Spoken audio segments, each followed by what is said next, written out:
Let's get this done, Fawkes. What with the postponement due to the plague, then the damp gunpowder, and guards sniffing around you yesterday, we're running out of luck. It's Tresham, Catesby. I suspect he's gotten cold feet. You may be right, Fawkes, and as our trigger man, it is now left to you, and you alone, to see this plan through to the end. Our plan is to scarp at a Holbeach, Fawkes. If somehow you manage to get out alive, meet us there. Good luck, man, and thank you. Goodbye, Catesby. Time to light this fire. Hey, what do you think you're doing? It's a torture chamber for you.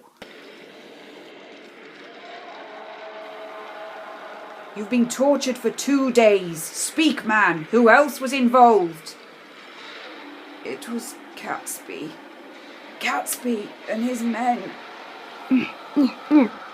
I'm free.